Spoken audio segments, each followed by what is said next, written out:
السلام علیکم سامعین، یقیناً آپ سب خیریت سے ہوں گے اور آج کی ویڈیو بھی آپ کو پسند آئے گی۔ بسم اللہ الرحمن الرحیم۔ اگر آپ کو آج کی ویڈیو پسند آئے تو اسے شیئر کیجیے گا، لائک کیجیے گا اور چینل کو سبسکرائب ضرور کیجیے گا۔ حضرت امام بخاری رحمۃ اللہ علیہ بچپن میں ہی یتیم ہو گئے تھے۔ آپ کی والدہ نے آپ کی بڑی محنت سے تربیت کی۔ جب امام بخاری رحمۃ اللہ علیہ کی بچپن میں آنکھیں چلی گئیں یعنی نابینا ہو گئے تو والدہ کو بہت صدمہ ہوا، اس لیے کہ ایک طرف تو وہ بیوہ تھیں، دوسری طرف چھوٹے سے بیٹے کو اچانک یہ حادثہ پیش آیا کہ بینائی چلی گئی۔ طبیبوں نے علاج کیا، علاج سے عاجز آ گئے، بظاہر کوئی فائدہ نظر نہیں آیا۔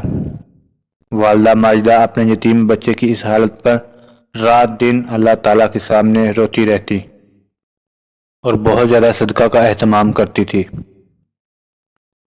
امام بخاری رحمۃ اللہ علیہ کی والدہ بڑی عبادت گزار، خدا رسیدہ خاتون تھی۔ ایک رات عشاء کی نماز کے بعد مصلی پہ اللہ کے سامنے رونے لگی، دعا کرنے لگی۔ اسی حالت میں انہیں نیند آ گئی۔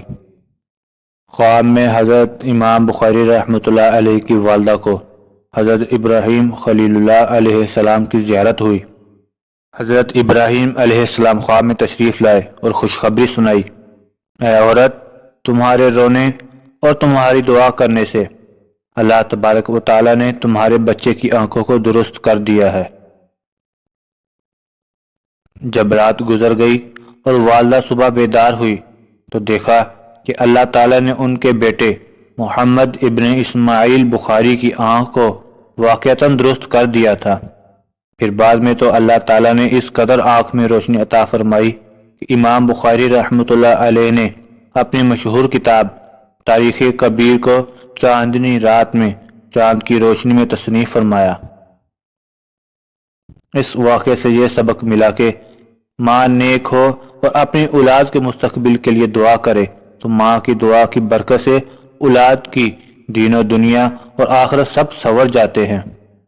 اولاد کو تکلیف اور مصیبت ہو تو ماں کو چاہیے کہ خوب دعائیں کرے، اللہ تعالیٰ کی بارگاہ میں خوب روئے۔ اللہ تعالیٰ ماں کی دعا کی برکت سے اولاد کی تکلیف کو دور فرما دیتے ہیں۔ ماں کی دعا بہت جلدی قبول ہوتی ہے۔ دینی باتوں کو عام کرنا صدقہ جاریہ ہے۔